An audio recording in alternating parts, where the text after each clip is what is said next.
All right. The purpose is that if I record it, then I have an access to this session as an example for us.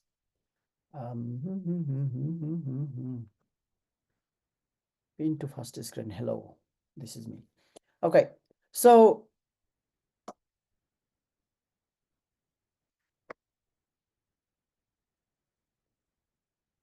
once upon a time, I had a student. I think you may have met her during one of those days. So let me, I'm trying to manage to screen here. Okay. Um,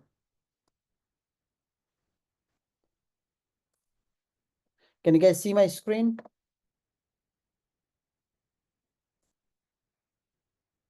Yes. Thank you. Yeah. Yep. So this is a kind of like a mini book that we wrote, Melanie, and I collaborated on this one. The sections of this book will be available to you as we go. One of the basis of this class is using some of these basic techniques. So I will make some part of this book available in the Blackboard so that you will have access to this astrophotography basic, for example, because this class has a like a hobby, amateur science, and then some theoretical stuff in there. So these are a couple of pages here that at least 8 pages of that. Just look it through, and then this calibration shot and all that details we'll talk later. There is another chapter on that, but for now, for your background knowledge, so that you have an idea of what we are talking about. Can you guys see my screen with the Google Drive? Yes. Okay, because it used to highlight what we had. Now it is not highlighting it. Okay, thank you, Impress. So in this case, basically the first rule of thumb is to learn about the signal to noise ratio, right?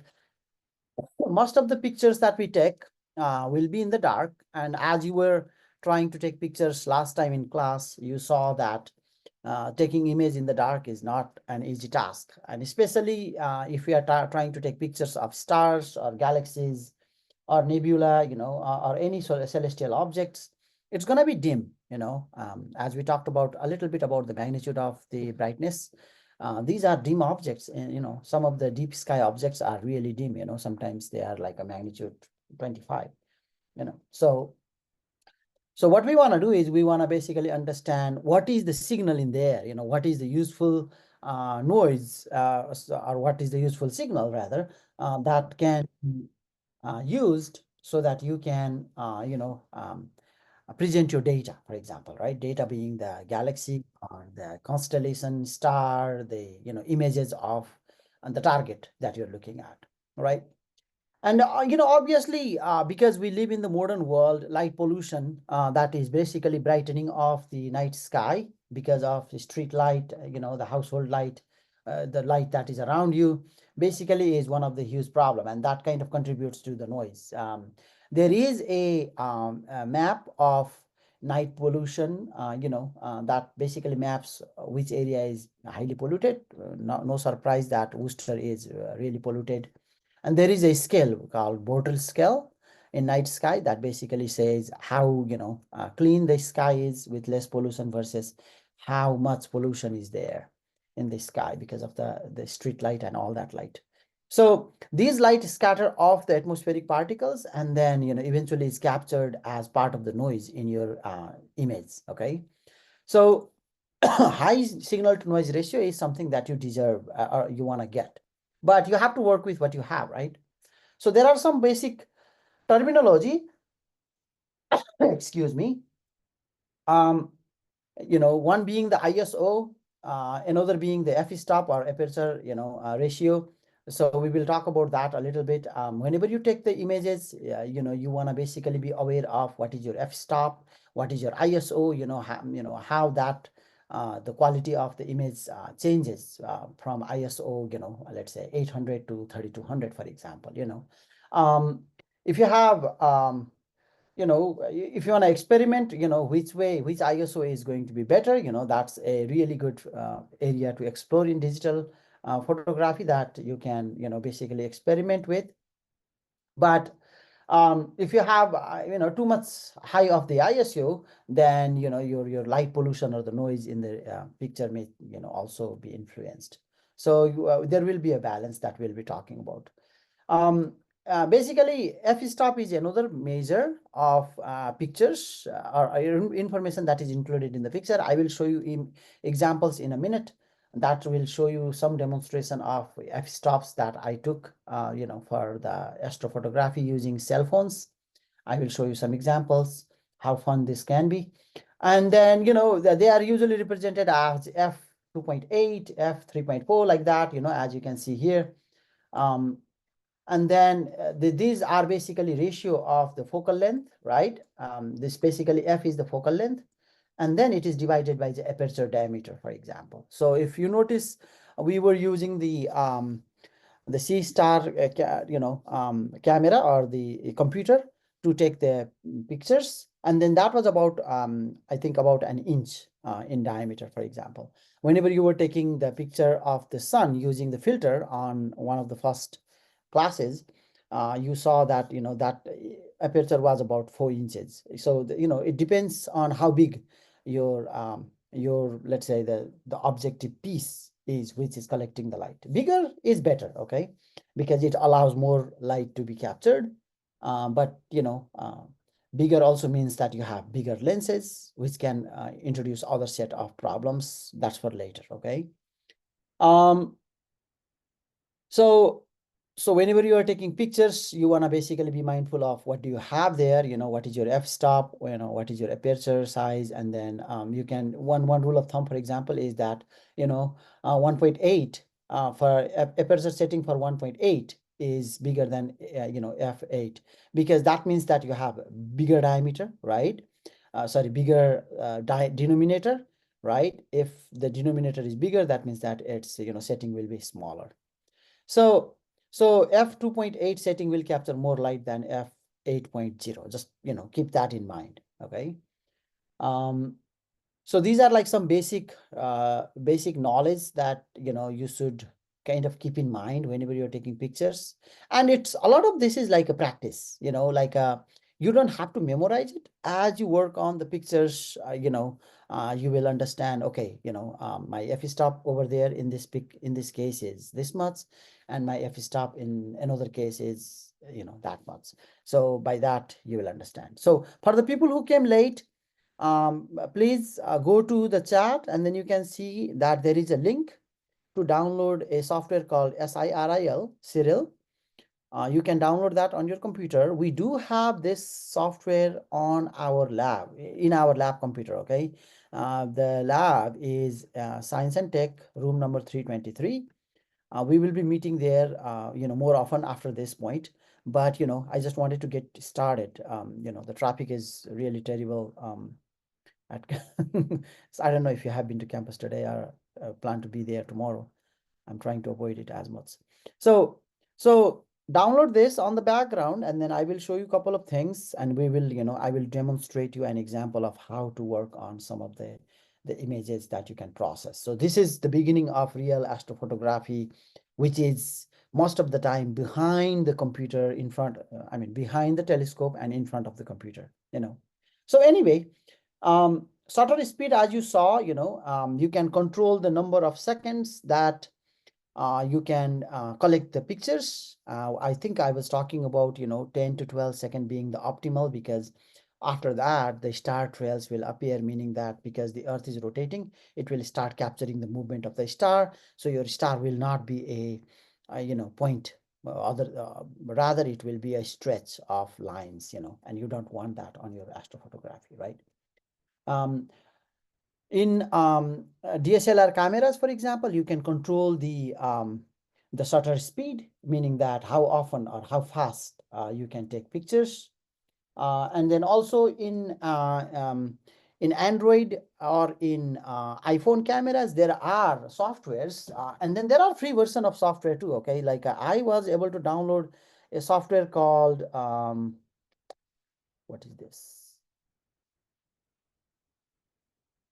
Camera FV5 light. Okay, let me just type it in here in the chat.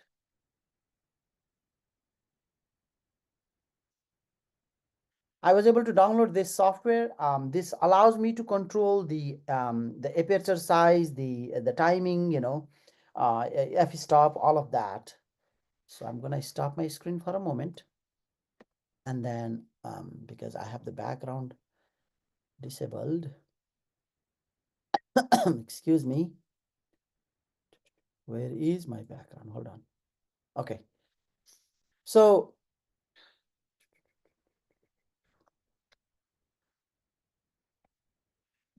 this is again, this is not an endorsement, okay? Don't get me wrong here, but this is the app here, and then this app allows me to control. You can see like the ISO number, for example, right? Higher would be better, but can't have all the things. 1/100, that's like my time setting. That's like my light meter, focus and white balance, all that professional settings is available in here. There are other apps also you can look up, um, there is a pro version, but I'm not buying it, and I'm not asking you to buy a new, software. I'm just telling you that there are softwares available. You can use your fundamental camera that you already have, and then we can work with that too. But camera FV5 Lite I found is useful. So if you are into this, you will find this software useful. Okay, let me know if you find that. Okay,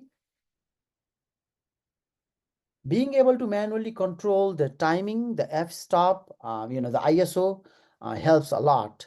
You can experiment with different ISO, different f-stop points, different exposure time to basically experiment how your picture comes out. Again, a lot of this is about maintaining that, the art of how you basically take pictures. So here is an example of a distribution of pixel information that is given by a factor called histogram. So all right, thumbs up or thumbs down. Okay, I'm looking at the participants here. So thumbs up or thumbs down, do you know this term called histogram? Go to reactions. I think the co-host cannot do it, but other than that, thumbs up, thumbs down. Can I see? All right, if you're driving, do not be distracted. But if you are, very good. Some of you know okay, very good. Thumbs down. I see. I like that because, that means that we are learning, right? Okay, so histogram is basically a statistical measure of distribution of the data. In this case, your picture is taken in the channel called red, green, and blue. Okay, you basically have red, green, and blue, 3 layers of information for any images that you have.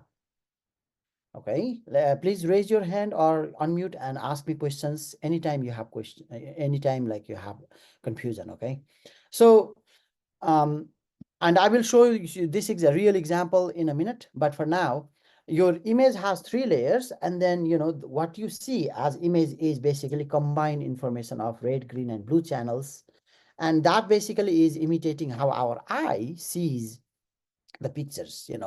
Eye has red rods and cones in our retina, and then they basically detect red, green, and blue light, so that you can combine that information to go to brain. So that's why the primary color is red, green, and blue, for example, and then with the mixture of those, you can basically observe any other colors that you can that you want to see.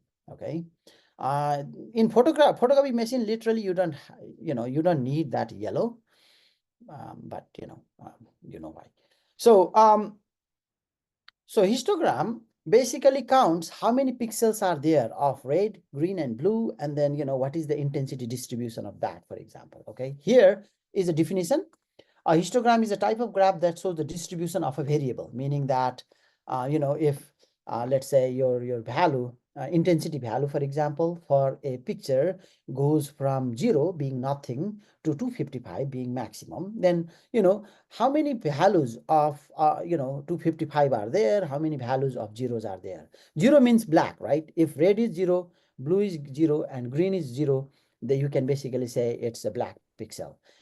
If you have red is 255, green is 255, blue is 255, then in that case it's a white pixel. If you like put a drop of water in your cell phone, for example, I mean, don't put it in, so if you like spray a little bit of water in there, and then if you look at that, it kind of like a shines red and green, I don't know if you can, I don't know if you have done this experiment, for example. So here I kind of like put water in my, can you guys see this? The like a still, that a little bit of, yeah, okay, there we go. So what you saw there was basically magnified version, right? Like because water is acting like a lens there, so it kind of magnifies the pixel there. Our cell phone also has red, green, and blue, three LEDs, and those LEDs basically are combined to color, make any other colors. That's same for your monitors, computer monitors. If you spray a little bit on your TV, for example, then you can see those dots are magnified, and you can literally see the red, green, blue kind of pixels going on in there. Okay, that's aside. But the point is that your picture can be basically quantified by using how much red, green, or blue is available in there. As an example here, low value means it's kind of dark, high value means it's kind of bright. Okay, so this is an example of Orion Nebula as an example. And you can see that most of the majority of the value is in the darker side, and there are some values that are on the bright scale here, which basically is indicating some of the stars there. These lights are coming from the stars. Okay, so these white pixels over here correspond to the star, the dark pixel correspond to the background, which is like the universe is supposed to be dark, right? Okay, let me stop blabbing through a minute here. Let me ask you a question, guys. In the chat, I want you to respond to this question.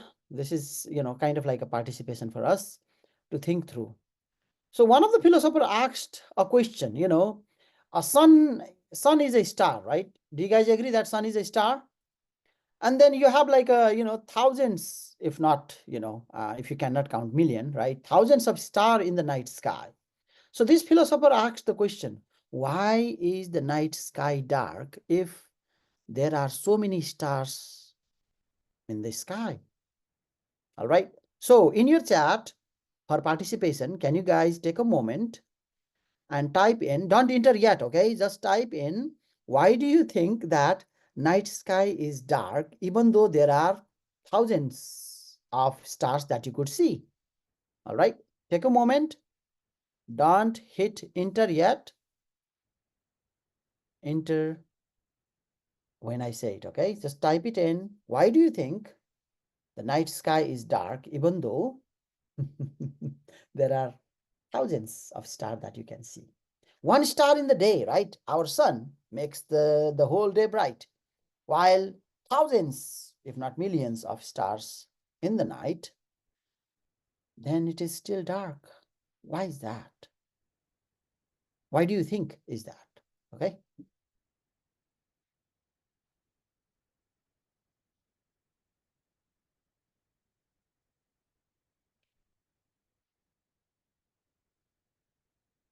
When you are done, give me thumbs up.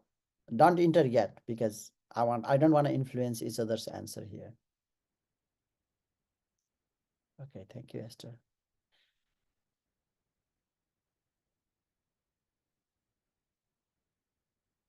Impressed, thank you.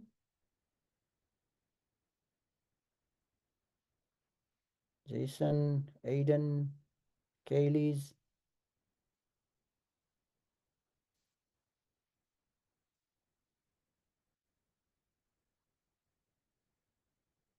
Aria. Pitrak. Did I say your name right? It's good enough. Good enough. Okay. If I say your name wrong, you can say my name wrong too, okay? My rule of thumb is that if I say your name wrong one time, you can say my name wrong 3 times in the class. How is that? Good deal? Okay.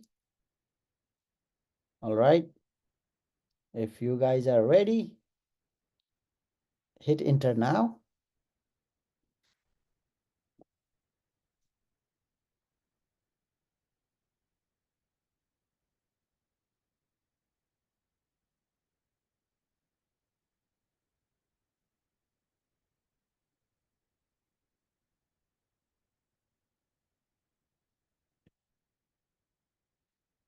Very nice answers here.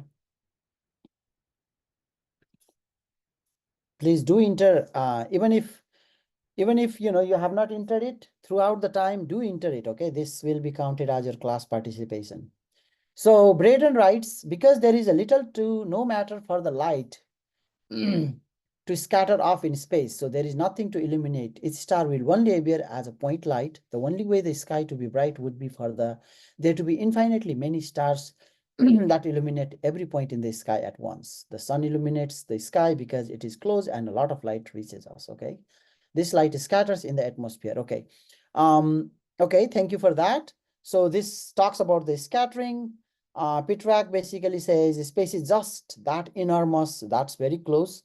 The stars are so far away, that's also nice, Kaylee, that the light has not time to reach here yet. Very good. And some of the light that has reached here, may not exist there anymore, right? The sources may have died.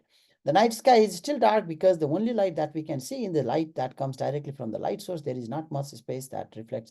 But there are stars, right, David? The stars are not as close as the sun. Very good. We're lucky that we don't have too many stars. Otherwise, day and night would be the same, right? The stars, that's Will. And Ben basically says the stars are too far away to produce enough light to reach us. Okay. Maybe Katie basically says maybe it has to do with the absorption or reflection of the light. So that's similar to what Braden was saying. Esther, the earth is facing away from the sun. Esther, good one. Um, yes, but we are seeing the stars, right? So we see the stars, each of them are individual points, right? But they are not producing as bright. Very good. Stars beside the sun are too far away to refract. Refraction is kind of, even if you did not have atmosphere, like in moon, it is, the sun still illuminates, right? So scattering is really not the cause for bright day, You can have brightness of the day even if you don't have atmosphere, okay? Maybe because how far they are. Yes, that's the case because of the particles in the sky. Or okay, you like area is picking both. Stars beside the sun are too far away. Impress says because the stars are too far away to brighten the planets like this sun does. Okay. Sarah says the dark side of the earth. The sun is not shining on the other side, which makes the dark at night. Very good, Sarah. Um, Again, this is good. The question was, you can see the stars that are like point sized because they are far away, right? But each star is continuously illuminating the light.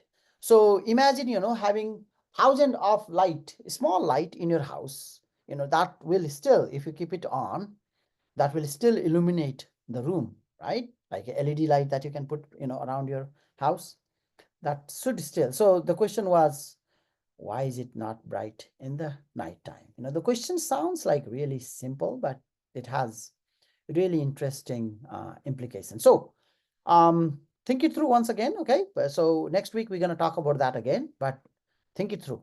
All right. This was a really interesting question. This was I asked, I think, around 16th century, and everybody was like, "What kind of question is that?"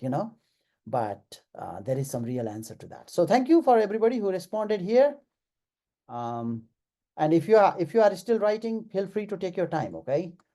So the point is that night sky is dark, right? That's why, a lot of pixel in your picture will fall in this area. When you are processing the histogram, I'm going to share my screen, right?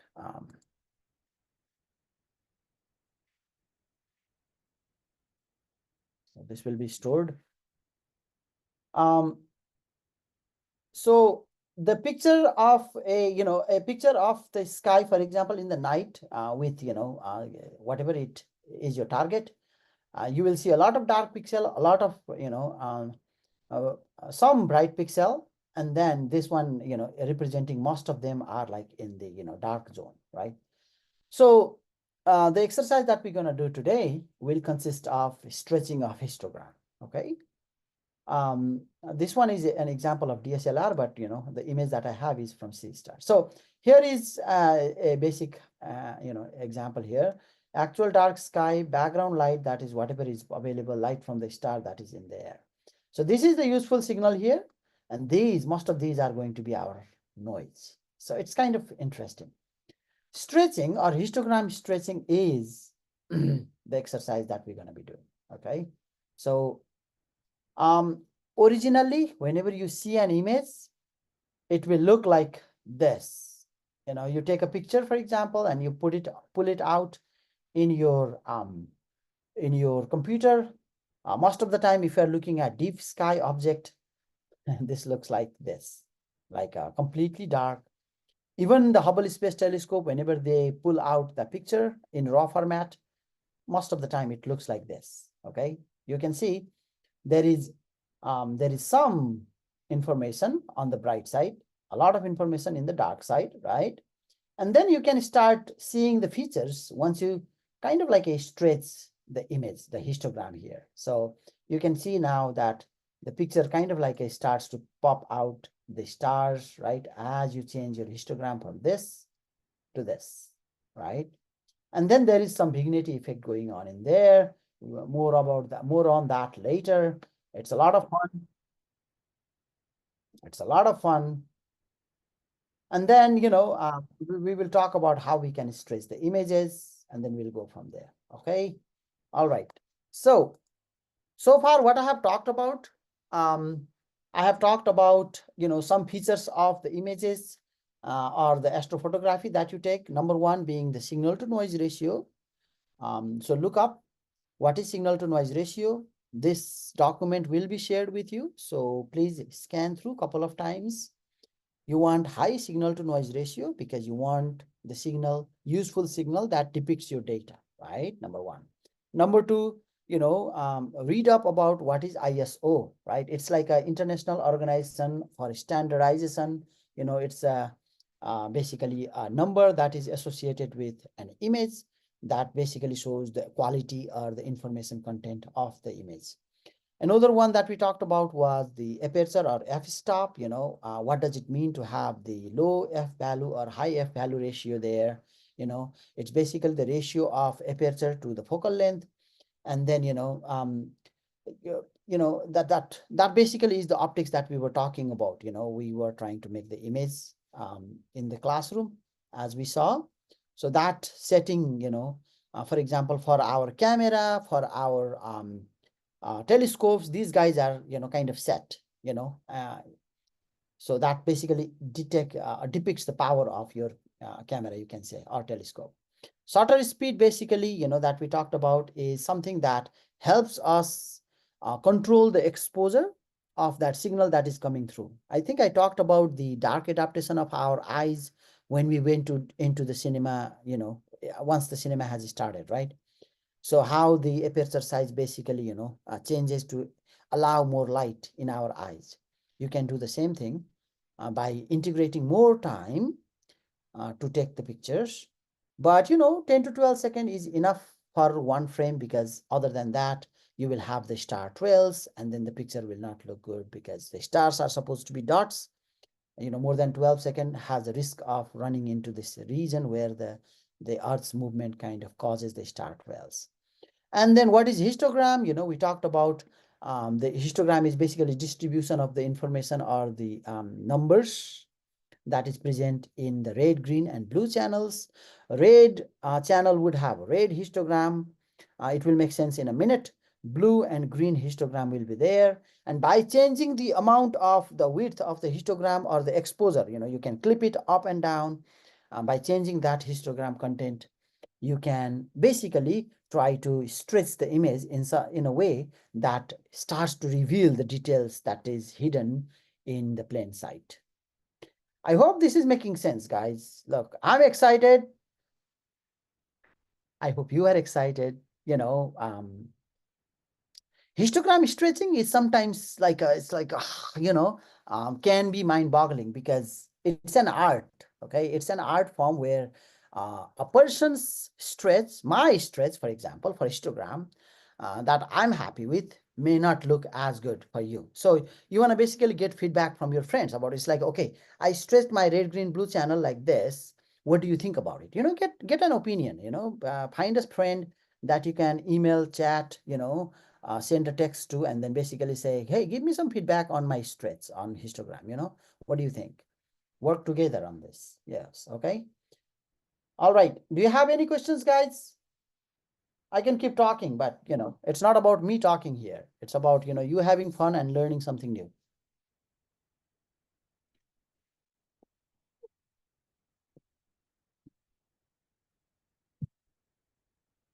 Everything is clear as mud. Okay, for the person who just Alex, who just arrived, I was telling the your friends to download the download Cyril software on the computer. So while you are here, can you download this? Follow the link cyril.org/download to download the software. So let me show you my screen here.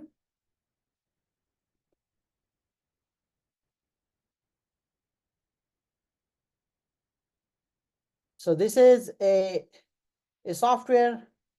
I'm using this Microsoft Edge. This is nice because it allows you to use the Copilot. Is it okay to use Chrome? Yes, yes, yes, yes. I'm using this just to download. I'm just showing you the feature here that it has like a Copilot feature there. You will find it useful. Just don't use it for generating answers for homework. That's all. So over here, this Cyril is a software that you can basically, use. Um, let me start a poll here.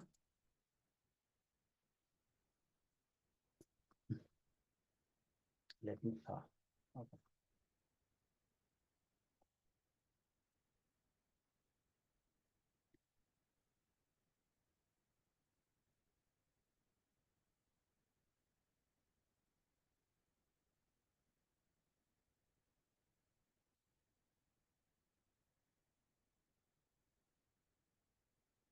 All right.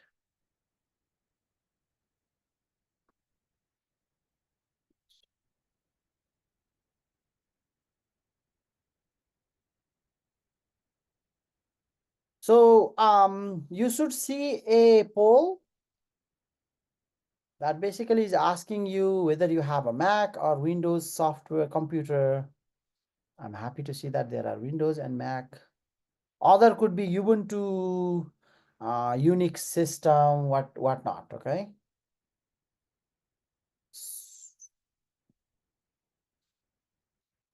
So I have 10 responses so far. If you look into your chat or your there should be a pop quiz that just should pop up.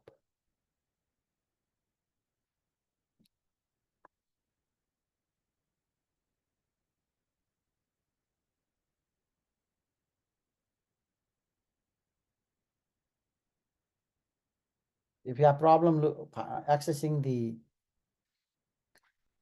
poll, the QR code is on the screen. Can you see the screen that I'm sharing? Yeah. Okay, thank you. So finish that up. That helps me identify, the ways to do this. So 14 out of 17 indicated that, oh, this class is uniformly divided. So here we go. Look. So we have 7 people on Mac, 7 people on PC, Windows. That's cool. And then 3 people are missing. So if you are around, or 2 people are missing. So I'm ending the quiz in a minute.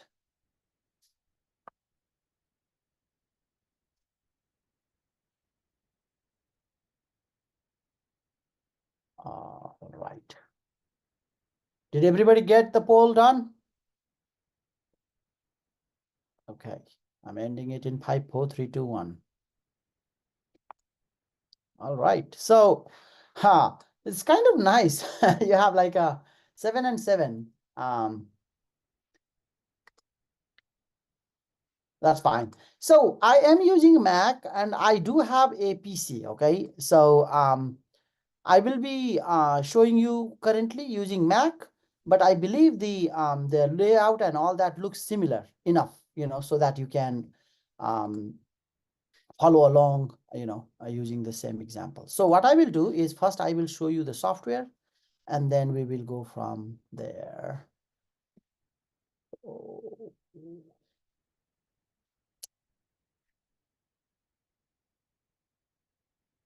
right.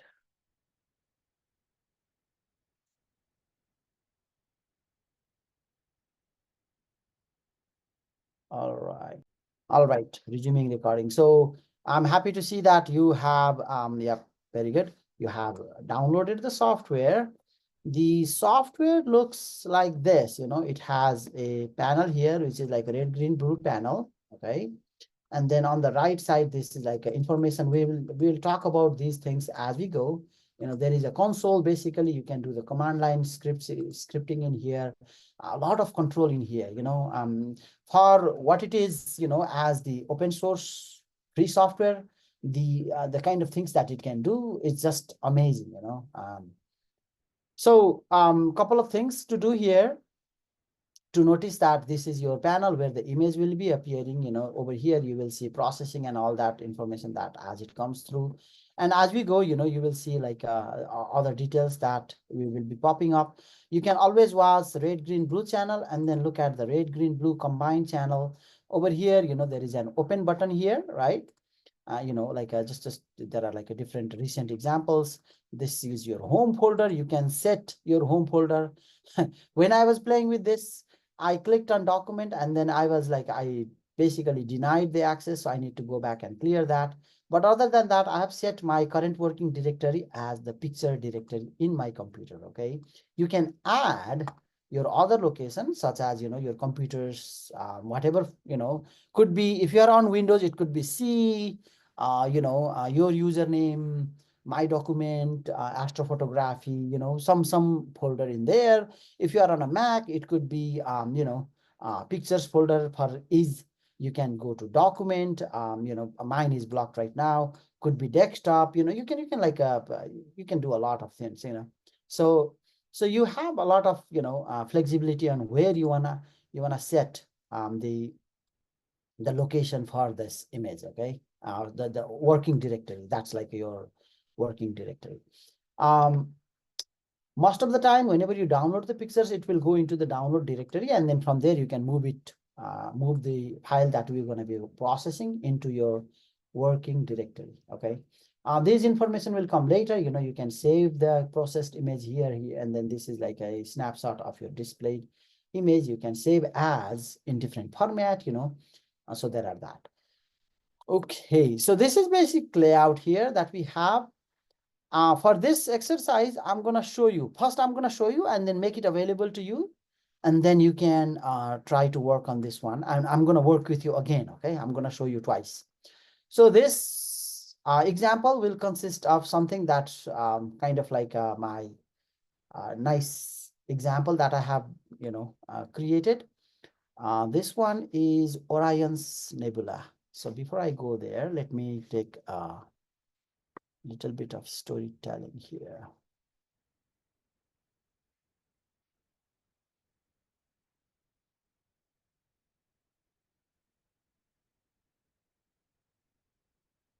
So here is an example of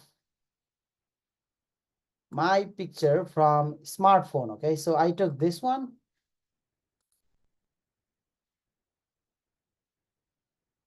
Can you guys see my PowerPoint slide? Yes. Okay. Can you see the red box? Yes. Yeah. Thank you. Thank you. So you can see this is Orion.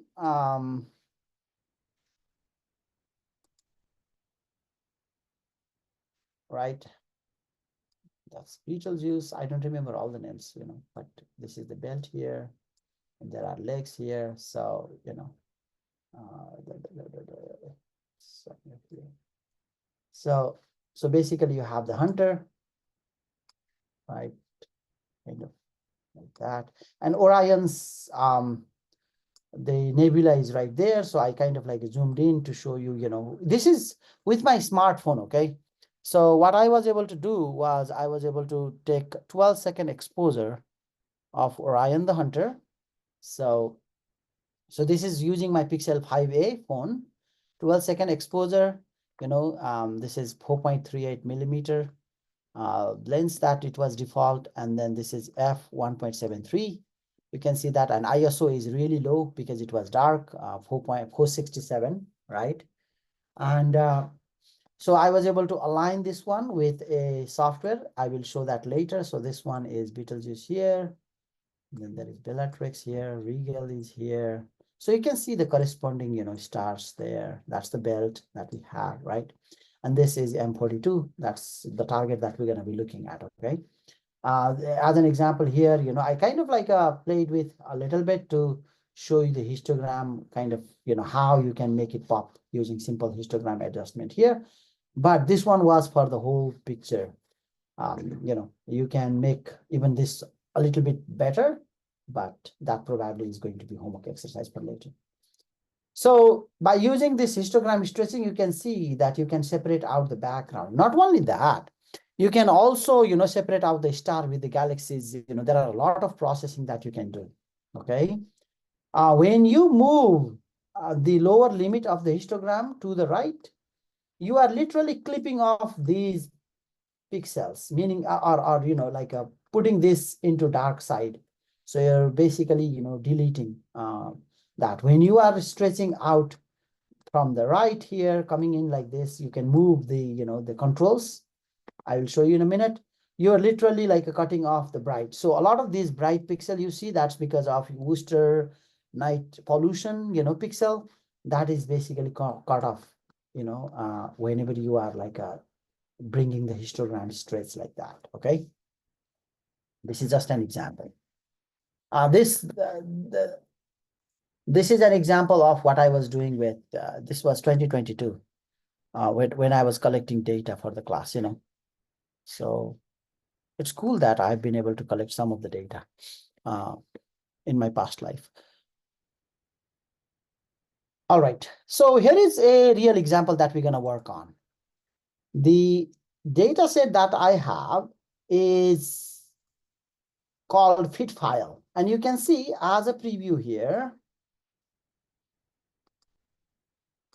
the fit file is coming in as, kind of like a black and white, some hot pixels around, and then there is some, features that you can see. So I'm going to open that up.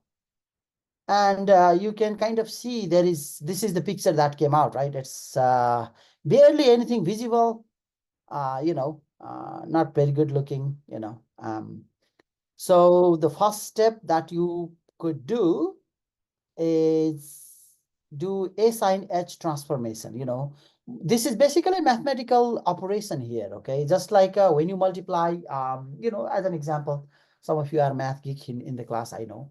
But basically when you have a number, you can multiply that number by some other constant to magnify its value. Does that make sense, guys? Like, for example, you have 2, and then if you multiply by 10, it becomes 20, right? Just like that, you can apply this factor, the stress factor a little bit, so that the image, the whole image is, multiplied by some stress factor here, in this case, you have to play with this, right? Remember? And then you don't want to like overexpose it like that, because then it's pain, right? And you don't want to underexpose it because it makes no sense, right? So you want to probably make it so that it's barely visible. You can already see that there is like some vignette, effect, because this was exposed for, some time, like maybe 20 minutes. I don't remember exactly, but you can stretch it enough so that the features are visible, right? Again, Show me that you can do better than me, okay? This is the challenge for you. So I put it at 40 right now, okay? And then I apply it, and already, you can see live demonstration of when you apply that assign transformation, that's in there. When you apply it, it stays there. There is a red channel. See that? This kind of looks grayish because the pixel information that is in there is in red, and these values are basically numbers that are indicated in here. Okay, so you have basically like a pixel. Let me write it in red. So an image, right? For example, in red channel has the pixels here. Again, this is very glorified, hues. So the center pixel, for example, is, let's say, 200 as an example, okay? And then the peripheral image is, let's say, is about 10 in terms of the intensity. So this basically is indicating you have, the variation in the numbers here, 10, 200, this could be 100, this could be 50, So there are like different numbers in there. And what you see here is intensity of those pixel values here, okay?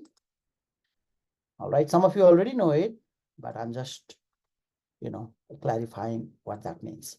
So you have this red and then green channel and then blue channel. You can see blue is kind of like a less, green is a little bit, red is, see, can you see the features there? Red, green, and blue. And then, if you are taking images, this is in red, green, blue, right? But you can take the images in other channels too, in electromagnetic spectrum. Sometimes you can filter out H alpha line and then express that as red, And then you can basically, by looking at the galaxy pictures, you can tell where the hydrogen atoms are located, It's pretty fascinating, in terms of science, what you can do with this. When you combine red, green, and blue, you get RGB, image there. Okay, guys? Any questions so far? Is this making sense? For some of you, you know this, some of you may not know this. So, I'm like, making sure that you guys are together here. We are moving together. Okay, that's the goal. You can do scripts way, but no, not today, not now. You can write your own script. That's, if you want to work with me later, you can do it next semester. But for now, you can do the histogram transformation. Okay, when you click on that button, what happens is that this kind of comes up here. So this window basically is representing red, green, and blue. So you can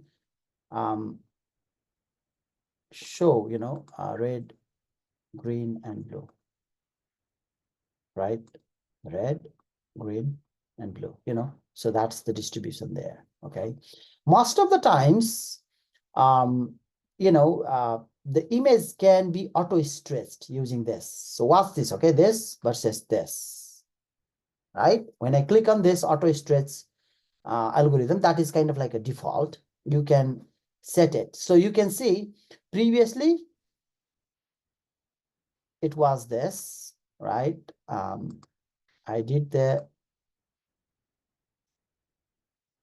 assign edge transformation. I was like about 40, and I did that. And then I went to histogram transformation. And then after that, I auto stressed it. So it's, basically showing what is stressed image here. You can show before and after, right? So right here, if you look here, that's your before. And then on the right over here, red, green, blue channel, that's after. I mean, this one looks really not good, but I'm just showing you like this is like a maximum extent of what you can do, right? And then you can see there are like a lot of noise in there, right? That image is not gonna pass, So this is like a lot. And then we can like diffuse those noise using another filter. That's for another day, another time, okay? But for now, you can see that you can play with the histogram to bring out the clarity, the details that was present in the star. I mean, in the nebula here. Okay, this is like a active star burning birthing place. All right. This is pre and post. It was here, it is stretched here. That's the name, okay? So you can, this is the area where now you play, you know? So see that? I'm like stretching it. So as I bring this white, you know, that right side down, you can see that I'm like making it brighter, obviously, because I'm like, you know, trying to saturate the numbers to some value here, right? So that doesn't look good. You know, night sky looks better dark. That's a pun, right? So you can play with that. Okay, this is basically changing the contrast here, you know, right? And you can clip off at some point. Okay. All right. Now this is where the art of playing with your image comes in. Okay. So,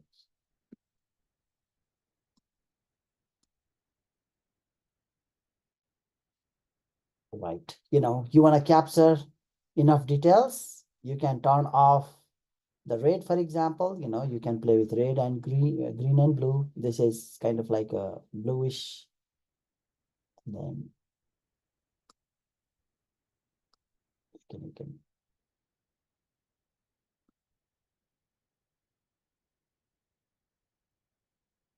So this is now all about, you know, getting that right test for the image. Okay. In later class, I will teach you how to extract those stars and then just separate out the galaxy part so that you can like process these in two different, because you see that those stars are really bright, right? So that's those pixel in here, and then they kind of disturb, you know, the overall processing, because it's grabbing all the information and it's working on that, and then these kind of disturb that transformation at times. So when you do that, so this is like the image that I kind of like it darker, you know, like my coffee. Okay. What do you guys think? Is that good enough?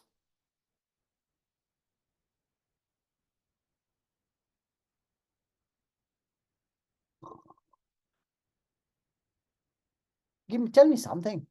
Tell me. Not good. That looks much better. You know, I think the responsibility is that you will create better than this one. Okay, I will post this example. So after you do that, you apply, and then you can close this. Okay, and then you can save it as TIFF file. So TIFF, and then you can rename it M42. So M42.def, you know, you wanna put your name on it, right? NKM 926 2024. Please do follow this kind of convention, because you will know who created it, when you created it, right? And then what you did, you know, to that image. Does that make sense, guys? So basically you want to do this so that you have a record of who worked on it, what was the date, time, you know, whatever is detail that is needed, and what did you do to this image. This is histogram stretching, so you did that. I saved it as TIFF. Save. Okay, so you can see this is like basically, you know, the processing that happened on the background, and then save it, and done. That's it.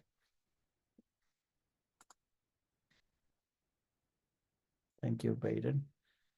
Okay. Okay. Let me stop the screen here. That's the basic process. Okay.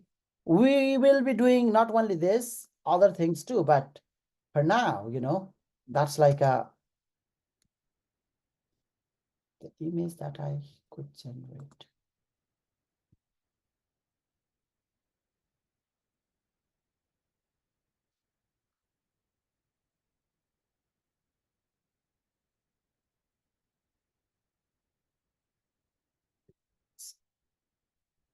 Now we're gonna work on our image.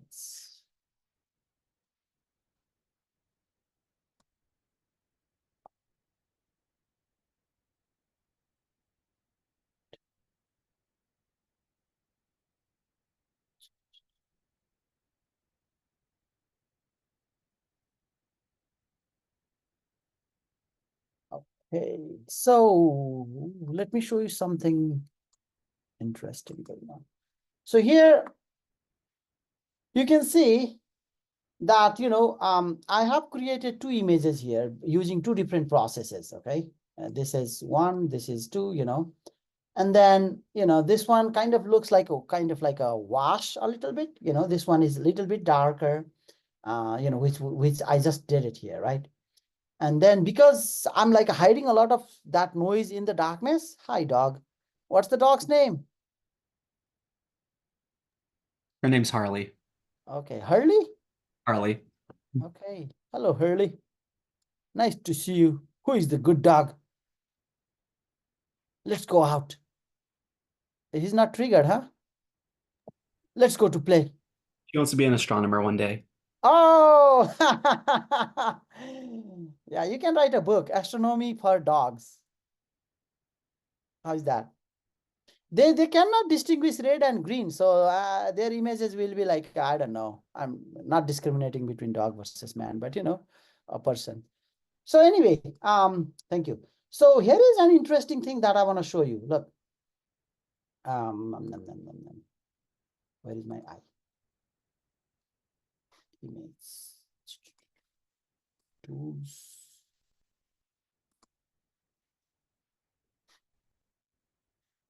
So this is the histogram for this left side, and then this is, oh, went out, kill me.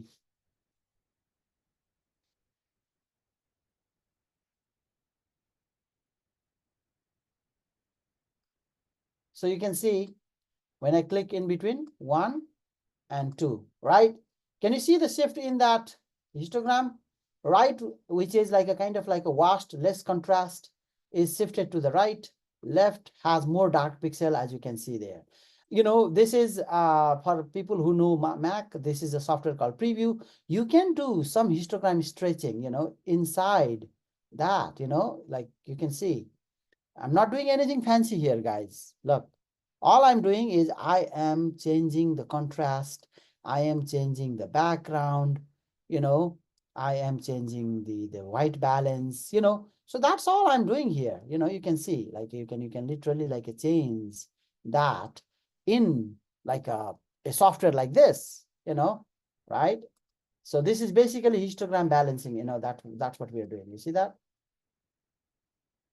So you can play with that. But the benefit of using the software Cyril is that you can distinguish between the background star and then the galaxies, or the nebula, whatever your target is. So you can extract out the star and then process that separately. Does that make sense?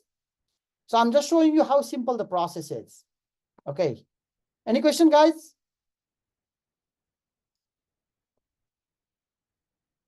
Clear as mud? Okay. So what we're gonna do? Here is a thing for us to do. I will put our folder in the chat that you can download. Where did you go? And then let's work on it, and then we'll be done.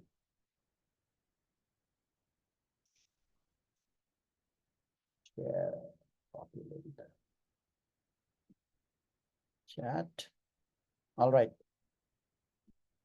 So in your chat, you will see a folder, Google folder, where you should be able to download, number one, the fit file. Okay.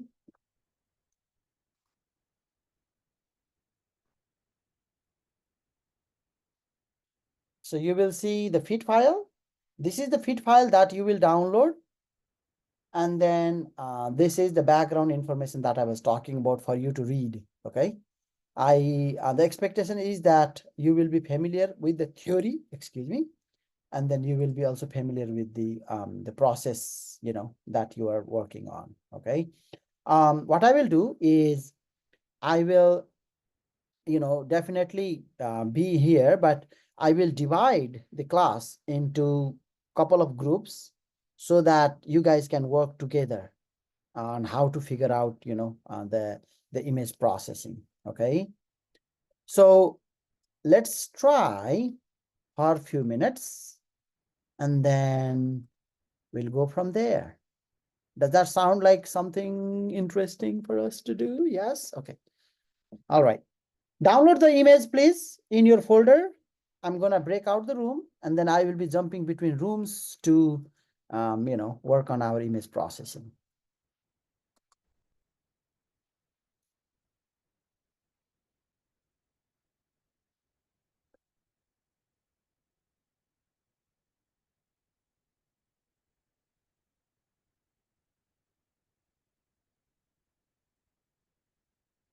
So there are 5 rooms. Most of the rooms should have 3 people in there. Join your room, please. And let's try to work on this.